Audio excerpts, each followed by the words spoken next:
Hi everyone, Dr. Samantha Cotrera here for the Imagining a New We video blog, a video series designed to help history teachers and other history educators teach history in ways that are more meaningful, transformative, and inclusive for their students.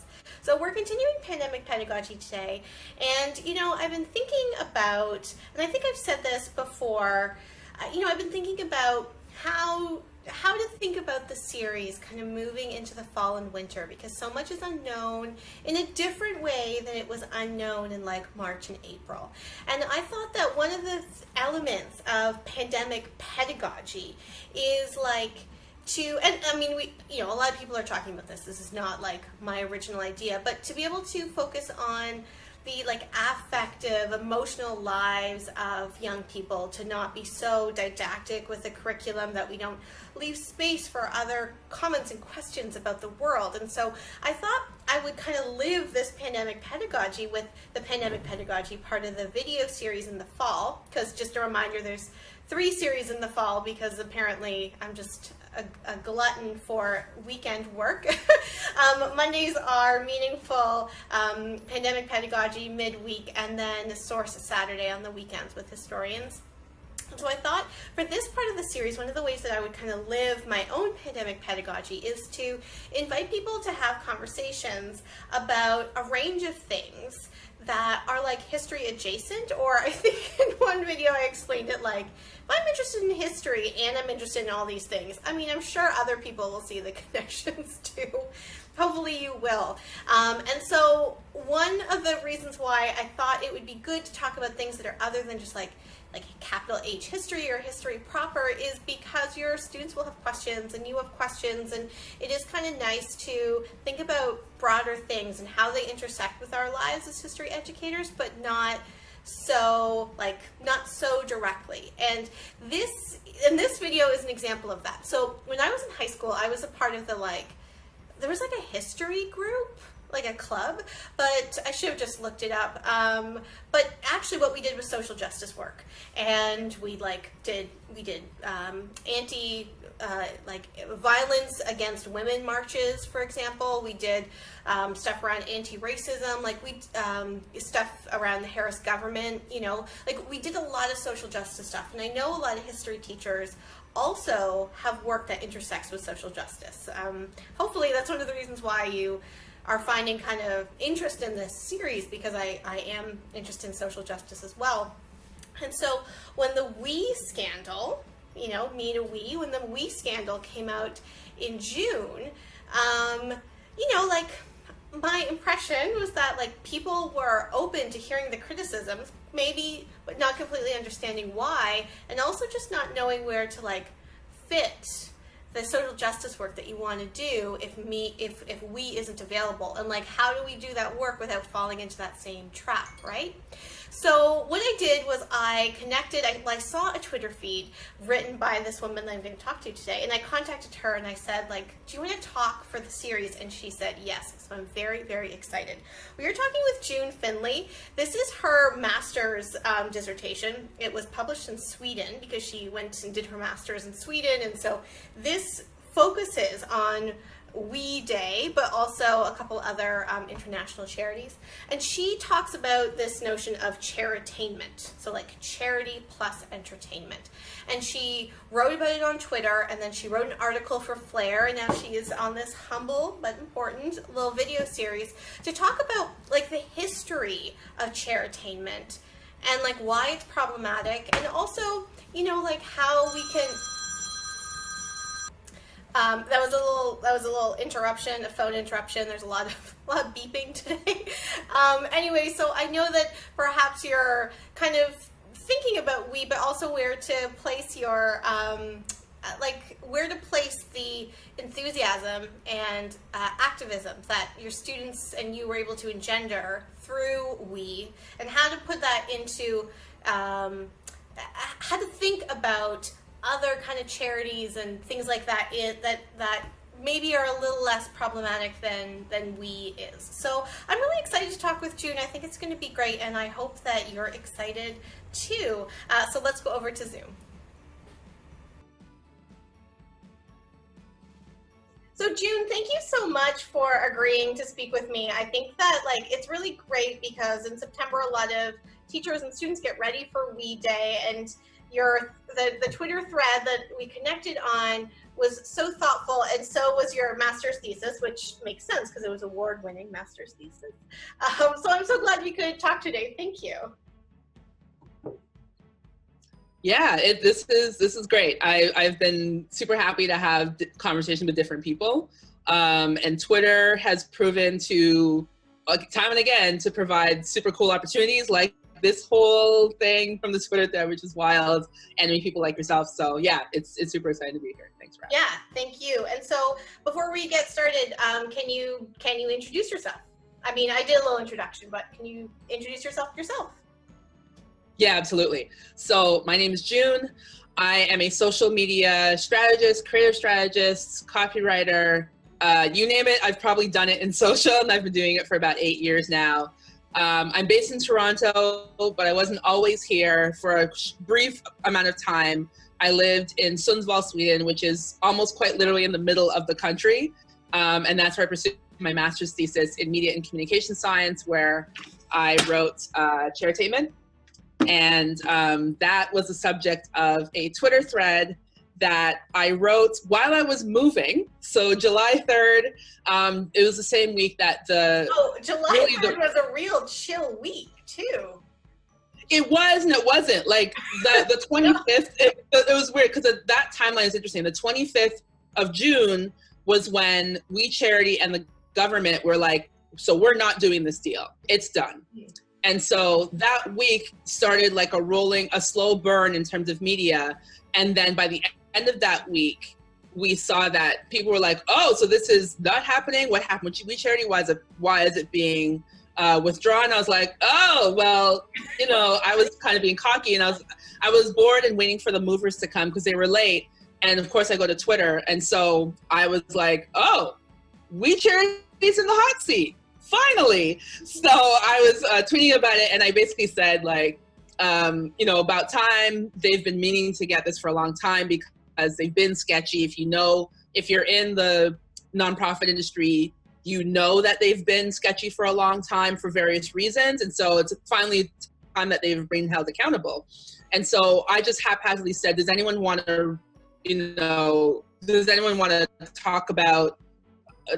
read my thesis? Because I wrote about this 8 years ago, and they're like, what? And I was haphazardly writing it. And a lot of people were like, yeah, I'd love to hear it. And I was like, I went away for about 8 hours because, again, I was moving. And then by the time I was very tired that evening, my phone was buzzing and it had a crazy notification. I was like, what happened? Did I spell something wrong? Like, what happened? And I was like, oh my God, people actually want to hear this. I was like, this went viral. This is crazy. So the next day I was like, I went viral. Now I can say that to different people if they ask me to do stuff. I'm like, I made myself go viral. Although, anyway, I don't know so the next day, I don't know if you want to say viral during the pandemic. Like maybe we should find a set of. Yeah, true. Wrong choice of words, right? Words mean things. Yeah. So the next day, I ruffled through my boxes and found my book, and I was like, well, if I'm gonna tweet this out, but in less than maybe 15 tweets, I need to be able to make this succinct and be able to basically tell people why they should be interested in what's happening, because they've been sketchy for a long time. And at this point, nobody knew the details of what's come up in the finance committee hearings and what's come up in the many media reports since. But at that point, everyone knew something is wrong because the government doesn't just cut and run like this. So, and a big organization like We also does not cut and run like this. And so I was like, this is why they're problematic, because they've used various ways of what we call charitainment to, We Day has been the cornerstone of their empire at this point, but is it really doing anything properly? And so between anecdotes from friends of mine who've worked with them, who've been on the volunteerism trips to We Villages, and even just my own research, I was like, yeah, they're very good at raising a profile, very good at marketing, very good at making their supposed message known to people. But at the end of the day, is what they're doing actually effective? And there's a lot of evidence pointing to no. And that was even before, they had their reckoning about their toxic work culture, their racist work culture, their, their finances, what holdings they had. This was before all of that came out. And so I was just like, this is why you need to watch them, because in general, charities just need to do better at this, but we is proven to be an example. And so since then, there's been a huge conversation, and Flair magazine actually saw the thread and approached me to write about what I knew. And so that was actually a lovely process, because that was my first national byline. And it was a great thank you very much. It was actually lovely writing it. I had a great time writing it, and I'm trying to do that again. So, and then, as a result, I've been able to talk to a lot of people. I've been in a couple of panels, some podcasts, but I'm just happy to be able to have added to a conversation that's needed to have been had for a very long time. Yeah, and especially, the scandal intersected with so much of the Black Lives Matter protests, to be able to highlight elements of their work culture that are racist, but then like this notion of charity as this kind of white savior comes in too. And I think that people were a lot more open to it, especially like white teachers, for example, a lot more open to hearing it, to see things or hear things that they didn't realize. So let's take a step back. Like, what is Charitainment? Yeah, so Charitainment is actually a term that was coined in 2005 by excellent TV writer James Poniewozik.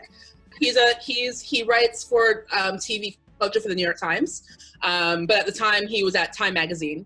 So he wrote about the phenomenon of people like Angelina Jolie, who were, UNHCR, which is the United Nations High Commission for Refugees, what they call goodwill ambassadors. But there was at that point in time, between Bono, Jeffrey Sachs, there were a lot of, celebrities in various economic and entertainment worlds who were becoming really famous, not just for who they were as what they did for their jobs, but what they did outside of them. And so that whole aspect of Charitainment is uniting of charity and entertainment, literally, because in that article, when you read it, it's a great description. The scene is set at an event for UNHCR where Angelina Jolie is there, but there's also a lot of celebrities, paparazzi, and some people are asking about what the event is for, but other people are just asking, hey, how are I can't remember at that point if she had adopted her children yet, but people are asking about, what's your next trip? How's your movie this? What's happening with your love life, whatever else. And so it was just it was a point in time where the entertainment industry and charity work were coming together in a very publicized way. But it's also had an offset in terms of the academic world, because I realized when I was doing my research before I wrote my thesis, at that point, that is when a lot of academics were interested in it too. And so I was only one of many that quoted that article as part of their literature reviews. That article sparked a lot of discussion in the academic world about the era of Charitainment, which has grown to even bigger proportion now. Because remember, this is before Twitter was even a thing. So, and social media was really where it was as it is today. So the idea of Charitainment then and now is fundamentally the same, but it is so much bigger than it was, 15 years ago. Yeah, but it also is not like a new thing either, right? Like, there have been celebrities for decades, right? Like, I don't know. I don't know if saying since kind of popular media, that might be some hyperbole, but in the 20th century, certainly. TV is popular media, so you can count even from the 50s onwards. That's popular media, right? Yeah, so I was thinking 19th century newspapers as popular media, and I'm like, oh yeah, oh my gosh, of course, yes, obviously, yes, right, yes. So the newspapers era of TV in the 50s and 60s, yeah, for sure. So can you maybe can you maybe talk a little bit about that and about how that intersection of charity and celebrity in ways that can be kind of a little problematic? Yeah, so I always try to explain it in two ways. So you have, on one hand, you have Audrey Hepburn and Angelina Jolie. Audrey Hepburn was one of the first, and honestly, probably one of the more famous goodwill ambassadors for the United Nations, and she worked for UNICEF at the time. The first one actually was Danny Kaye, way back in, I believe it was 1956 and 1957. After him, it was Audrey Hepburn. And she really raised the profile of, you know, charities like the United Nations. And she spawned a lot of different charitable efforts and celebrity, including one in Canada, which was referenced in the Tyee. They interviewed me a couple weeks ago, and the author listed one there. I can't remember his name, but maybe you can list it later. Yeah,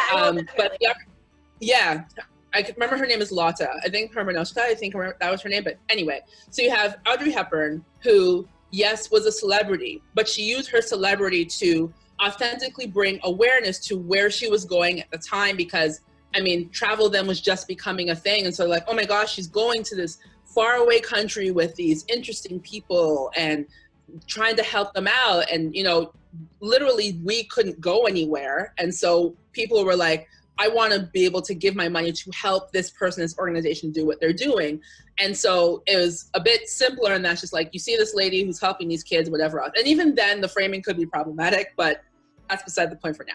You have, and then on the other hand, in modern times, you have Angelina Jolie, who, while I do believe she was, you know, and still is genuine in her efforts to help. I mean, she adopted like 4 children from different countries, which again, could be friends problematic depending on who you ask. But I believe that she was genuine in her efforts to want to help people, and she did bring a lot of effort, a lot of effort from various governments and whatever else. She's basically she was an ambassador of sorts, more so than the goodwill ambassadors were required to do, because of who she was at the time. And at the time, she was very different from what I guess a woman would be framed as. She was not traditional. She was very controversial. She had the blood thing around her neck from Billy Bob Thornton. Like, it was, you know, she had very unconventional thing, but it's what it added to her star quality. Yeah, her brother, thank you. Yeah. And so she had those unusual qualities about her, but it was a big draw. And so at that point, goodwill ambassadors had their work to do as for the United Nations, but it also benefited their own lives as entertainers and added to their own brand. And so in that way, that's where Charitainment can get a little problematic, is that you can be genuine. I don't know people, I don't know their hearts, but the way that's portrayed, you really want to be sure that you are coming off as authentic as possible, because the way that people perceive you and perceive the cause that you're associated with can change based on how you act, right? And so, you know, those women were very, you know, they were very ahead of their time in that way. But it's interesting on how they were portrayed and how they used that star power to either promote the brand they were working with, or promote that brand, but also use to promote their own. So that's what I usually use those two as a comparison. Yeah, and it's an interesting comparison, because there seems like there are a lot of similarities, and then when you take a look at the actions and also like the media around them, you can see the different ways. You can see the kind of the different ways that this work got picked up, but also how they performed it in some ways, and like whether it is a performance or not. So I guess that, like, and I'm glad that you said the word authenticity, because it was one of the words that you like specifically just defined in here. I guess like, I mean, I feel like we're kind of dancing around this, not intentionally, but because we already kind of know the like end of the story. But like, why is the problem? Like, thousands of kids have packed the Sky Dome, because it's always going to be the Sky Dome. Thousands of kids have packed the Sky Dome, all like committed to like making change in the world. Like, why is this a problem? So the idea of the media event, authenticity, media spectacles, celebrity involvement, all of that inherently isn't bad. What is concerning about these media events, like telethons, like We Day, whatever else, is that it's very reductive to a very complex conversation. So international relations, I have a degree in it, and there are still aspects even up to now where I haven't been in it for years, but you know, I've worked in it and whatever else, but it's hard for me as an adult to understand. You try explaining something like, you know, the Sudan Civil War that had happened at some of the times I looked at the We Days, where Mia Farrow spoke. Like, we're just reducing the fact that you know, there are not even various facts that there's a civil war happening because this government might not be acting in people's interests, because there's a battle between Christian populations and Muslim populations. There's so many complex things that end up in a war. And so while you want to be able to have that discussion outside the media event, because I do believe that media event should start a discussion, right? But to start a discussion, you need to be able to have the tools to be able to discern what is happening here, how can I help, who are the players here? And all of that is who determines what's good and bad. And so it gets reduced to a binary in that, like, this is good, this is bad. There's a couple of lines in Mia Farrow's speech that I had looked at that she basically said, she had shown pictures and she's like, these are children like you. And she's showing children's drawings of war. She's showing injured children, which I was like, wow, really? You know, I was just like, this is like poverty porn, first thing. But without providing a context to say, you know, this kid is living in this state because of these things. All of these events, like We Day, unfortunately just reduce the conversation to say, this is good, this is bad, we should help, and this is how we should help. And because you can help, you can change the world. And so the conversation is reduced. And unfortunately, that's why it's unfortunately not a great thing. The way that FWE has been framing it, it's a lot of media framing that unfortunately reduces a lot of, and the people that are having the conversation are on the Western Hemisphere, are mostly white, and are not, and who have honestly probably never have traveled to the Southern Hemisphere or places on the Eastern Hemisphere. And so all they know, other than what they might be learning in the classroom, and that's depending on what grade they're in too, because some of these kids are as young as 12 years old. They're not learning that stuff yet. And so all of it gets reduced to this one thing that one actor is framing to say, this is bad and this is what you can do about it. They often, they have programs in schools, which again has been, you know, problematic over the last couple of years. If you ask a lot of teachers, where they obviously don't have a say in the matter. So to get to We Day, you have to do a lot of what's called service-based learning. And again, service-based learning is actually can be a great model if it's done right. But to earn your way to We Day, you can't buy a ticket. You have to earn your way by going through this curriculum and doing these acts of service or whatever else to get to We Day. And so, yes, it's a good thing to have, you know, it's kids, they need to be entertained and whoever else. And you have some of these speeches, which honestly, if you're a kid, you're not paying attention to a lot of them. But my concern is the framing of it all. And that's what's concerning to the whole conversation, is that if this is who is framing it and who is benefiting from all of this, it's certainly not the people who they're claiming to help, as it has been revealed in various media reports over the last month and a half. And I mean, I feel like this is a leading question, but like, do you think that the spectacle of it all allows people to not ask those questions about what the results are, like, and who is benefiting? Yeah, absolutely. Because like I said, it's reductive. And so you have all these things, and including in a We Day now, because I have never been to a We Day personally because I don't have children and I'm not a teacher, but I have friends who have children who have been teachers who have gone to We Days.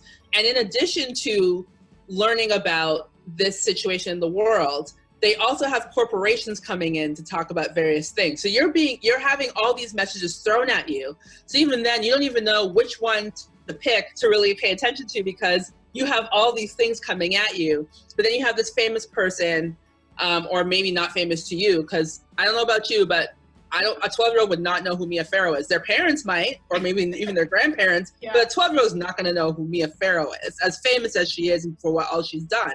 She's not famous to kids. That's why I was like, why is she here? But anyway, the point is, to answer your question, all of that framing, yeah, it unfortunately just, it doesn't allow you to, it doesn't give you the tools to really discern, you know, let me read more about this. Yes, it's a terrible situation. Let me learn how. Is there a certain thing for kids to learn about? Because otherwise, all you would get, and this is before the internet was a huge, like Wikipedia and all that was a huge thing, all you'd have is the news, maybe your parents who talk about it. But other than that, it's completely foreign to you. And all the information that you have is coming from this organization who benefits from your time and money. And so, yeah, it could be led, it is kind of it is unfortunate in that sense where it's the only source of information for a lot of people who attend these events. You know, I appreciate how you reduced the reductive message aim to be like, you know, to something really clear that's like, this is bad, we're in a good spot, and so therefore to make change, like these are just the steps we're going to do. Because that, I mean, it's easy and it's seductive for people, and like that's not a criticism, but it like, I mean, it certainly can be, but I'm that's not like the point of that statement. But like, it makes sense because like, okay, well, I want to do something and I don't know what to do. And so like, what are the attributes of an organization that you think that people should like keep an eye on when they are thinking of engaging in this work, especially with youth? Because like the colorful media spectacle, easy messaging it works in schools because of all of those things, but it doesn't actually work. So like,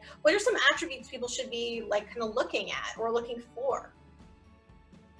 I think they should be looking at a few things. So if you're, say, a kid, and honestly, kids are so much smarter these days, and so I don't put it past them to actually go looking for things now. Like people, and I said this in another article, but people have a really high bullshit meter. So in terms of like the imagery and all of that, some kids might be like, hey, you know, why is this particular thing being shown to me when, you know, I'm hearing this or whatever else? But here are a few things that people could be looking for. So one is, especially in the imagery, always ask questions in general. But when you're being shown something, think about who took the picture.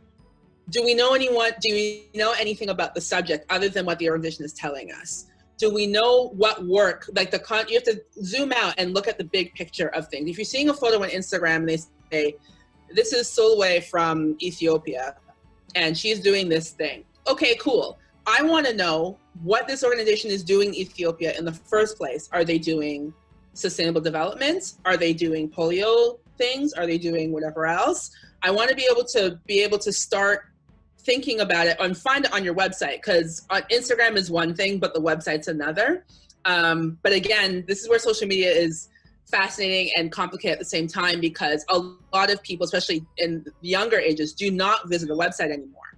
And so the onus is on the organization to really provide as much information as possible where they can, because of where the audiences are. And so if you're on social media, you want to be able to maybe link out to a couple other things to say, this is how we got to this point. If you're an adult, you want to be able to follow the money. Following the money should be the most boring thing ever.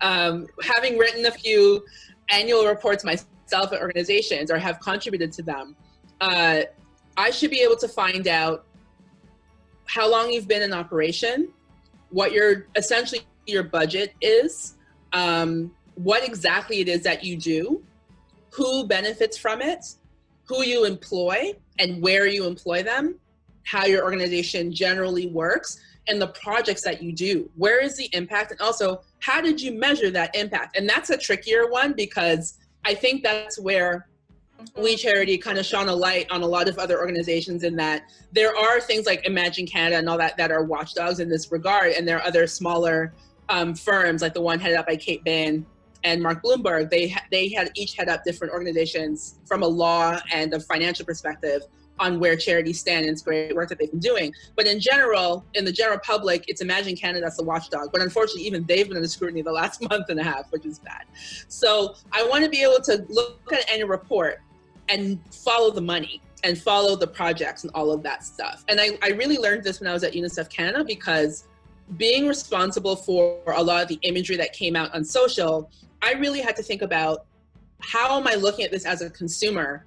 And is this poverty porn? Is this a means to an end to figure out, hey, this thing isn't so great, but it plucks my heartstrings, but it also turns on my brain to figure out, what can I do about this? Where can I learn more about this? And how can I help about it?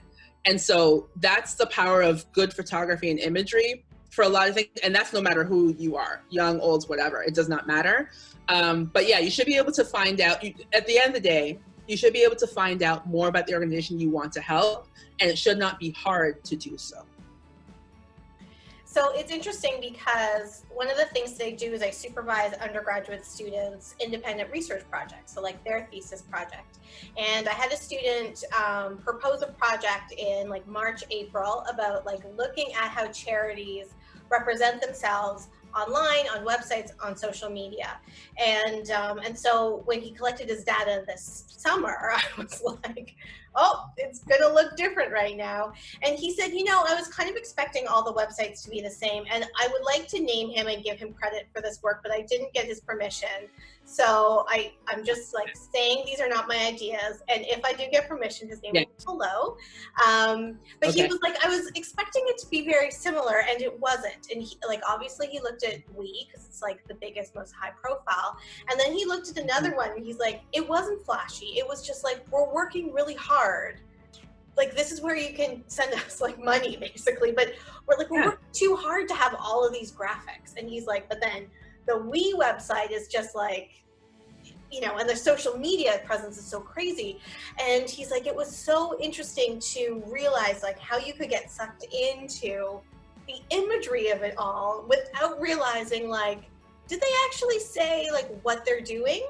Like, are they actually communicating? Like, we're actually too busy to make this a big spectacle for you, you know? It was a really interesting thing. And it's interesting how you're saying like, you know, the young people aren't going on the website. Young people are engaging in like in social media, you know, with these different media, and like, and how easy it is to be sucked in by the spectacle at all. But I think you're right. The young people are really smart, and they're aware of certain things, and they might not have language for it, which is why, like, as educators, we can kind of help bring that up and demonstrate there's this like longer legacy. Like, this is why you feel kind of icky about it.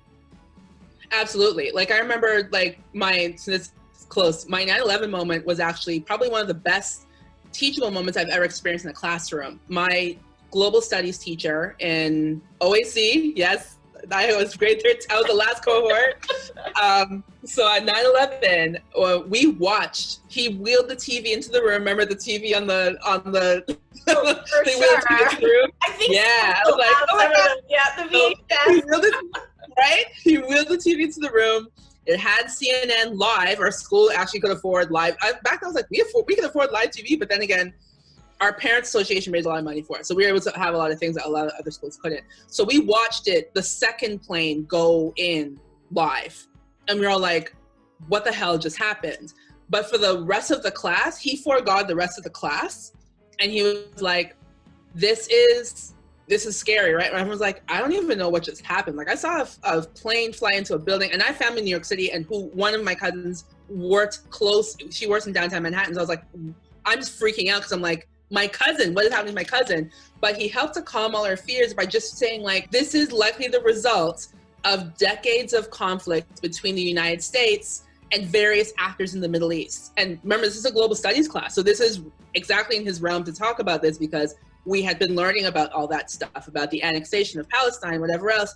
And so ironically, it did fit into what we were learning anyway, but he freestyled it, but he explained it so well that I was like, and even watching, and my family is very news minded. Like, many members of my family have been in media, but in general, we were taught to read newspapers from young. So even just going home, we had another discussion, but at school, I did not expect that. And that's the kind of thing I want to be able to, that's the kind of learning environment I want to be in, right? Like, I was very lucky to have, Mr. Bray was the same, amazing teacher. And it inspired me to go into, right? And he inspired me to go into international studies. That after that discussion inspired me to switch my major from business to international relations, because I desperately wanted to know more. It sparked me wanting to learn more. And so that's essentially what a lot of, you know, especially charities that act internationally, they should be able to present you with something that sparks your interest to be able to learn, be hungry, and learn more about something.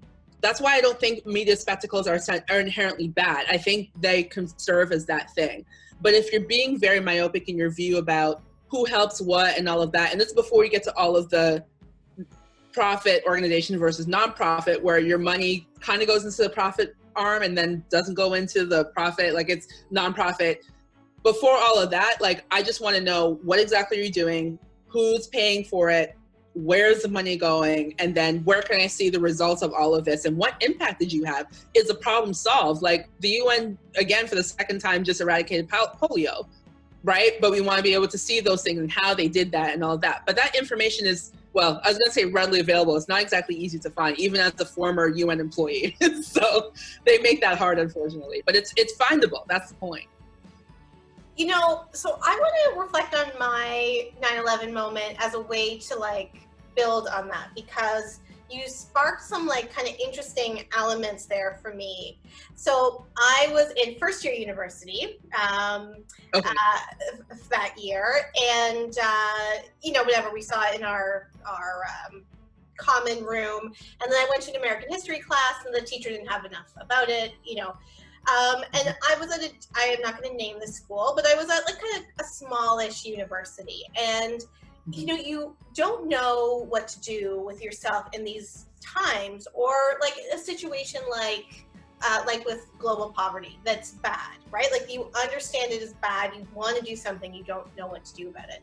And yeah, I transferred to U of T for my second and the rest, you know, second, third, and fourth year, because there was scholarship coming out of U of T from the like the Women's Studies Department, the Institute for Women and Gender Studies, that brought in an intersectional analysis that I was like, yes, this is making sense of why I'm like angry at what is happening, but also confused and feel like we're talking about it in ways that is not really getting at it. And so to like link back to what you were saying about like how it can be so reductionist, like others and ourselves, bad and good, that like maybe an attribute of a social justice organization you want to be part of, a charity organization, is whether or not there's elements of that intersectional analysis, that larger historical analysis of international relations, for example, that doesn't just like pair things as like them bad, us good, therefore us help, right? Like, yeah, that kind of nuance, that intersection can kind of bring some of that up. Yeah. The challenge is too is like, you need to be able to do that for a young audience. And this is where I'm like, and I've said this to many other people, I'm like, this is where we excel. They are masters at brand marketing. They're masters at getting I don't know who, I want to talk to their producers that book their shows, because I don't know how they managed to get the right people at the right time every year for We Day. They got exactly who they needed. People who, I think I had talked about, you know, the first 2 We Days, Romeo Dallaire was there, and that's when he was having his moment about having come back from Rwanda and talking about the horrors he saw there and talking about the genocide that happened, but also at the same time that his book and then the movie Shake Hands with the Devil came out. But I was like, oh, so your parents might know about it, which means you might know about it. Like, just the people they managed to get at certain times. I was like, wow, that's really, as a marketer, I'm like, kudos to that. I don't necessarily agree with what it led to, but I'm also just like, I recognize that they're masters at branding and getting their message out in that sense, but then exactly what does that message result in? What other than kids giving their time and money back to the organization who may or may not be helping the people they claim to help? Well, and like, this is the second time you said like, oh, your parents might know, but the kids might not know, because you know, and I remember when I've heard of We Days, I'm just like, oh, that's kind of a star-filled lineup. But yeah, like, does a 12-year-old know those people? Maybe not. And so that's kind of interesting, like how there might be this implicit parent buy-in that's part of it. And like, I don't know, one of the things I'm kind of thinking is like also just to ask the kids themselves, like, how are you feeling about this? How does this make sense in the different social media channels that you're working in? Because so many of the young people are working in these social justice channels that, like we were talking about TikTok before we started filming, that we might not be aware of, you know? Absolutely. And I mentioned that in my, being from an OAC generation. Yes, yeah, exactly. Like, and I mentioned at the end of my Flair article that, you know, we don't necessarily need the rigidness of organizations to make change anymore. Most of what's been happening this year has happened because of social media. But even before all of that, like Arab Spring, Me Too, Black Lives Matter from 6 years ago, all of those were started on Twitter. They didn't start, then they turned into bona fide organizations, but the movement started on Twitter and then they turned into things. So, and even then, the majority of how these various movements, and even the ones on the far right too, they all mobilize and organize through social media, through hashtags, whether it's on Instagram or Twitter. And so that's why I'm just like, charities are there, and the legacy ones are not going to go away anytime soon, because especially like with the UN, their mandate is so huge and so complex that they'll never be able to solve every single problem. But with various other organizations, it's like, maybe we can get the ball moving faster because, you know, people are willing to work right now, the time, and whatever else. But especially during this pandemic, it's been, people just have the time, they're fed up, and they're bored. But also just like, we're not as busy. And I think that's why a lot of the stuff has sparked up, especially with the Black Lives Matter movement over George Floyd, is because we've been tired, but it's like now you are listening because you are sitting at home. You're not buying everything now we're buying everything every 2 seconds, but back then we were just like, because I know I am. So now we're sitting at home, we're not busy with being at an office 9 to 5, we're not busy with, and this is, of course, and there's always exceptions to the rule, it's not for everyone, but we're not as distracted. And so now people are starting to be like, hey, listen to this thing. Hey, remember that from 6 years ago? Still happening. We need to do that now. And so now people are listening. And so I think this is also where charities really just need to adapt with the times too, because a lot of them have been fairly rigid in terms of, when I say rigid, it's just like either, and it's not always an unwillingness to change. Sometimes, again, the organization is so big that they can't, but charities just need to be more receptive to what is actually happening in the street. And I think that was my major takeaway after working at organizations for so long. It's why I essentially left. And I would never rule it out to come back. I would, and if the right offer or something came along, because I still want to be able to help people. But you need to be able to pay people a living wage. You need to be able to adapt to, hey, not everyone's on Facebook anymore. Maybe go to Instagram, or maybe adapt to whatever else. Like the YMCA has done really, and I used to work with the YMCA, and the YMCA has done really well in terms of pivoting to live video for their workouts. They've done an exceptional job at that, because they know that many people are not willing to go to the fitness center anymore, but they know that people still need to be fit because it's a social determinant of health, which they're very adamant on. And so they're like, cool, let's have this community where you can join a Facebook Live, you can still get your workout, but you're in the comfort of your own home.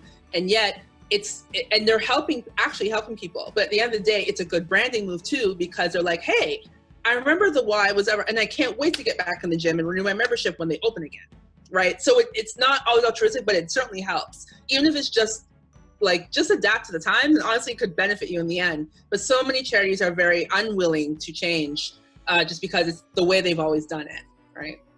Which is a very scary phrase, very dangerous. Yeah.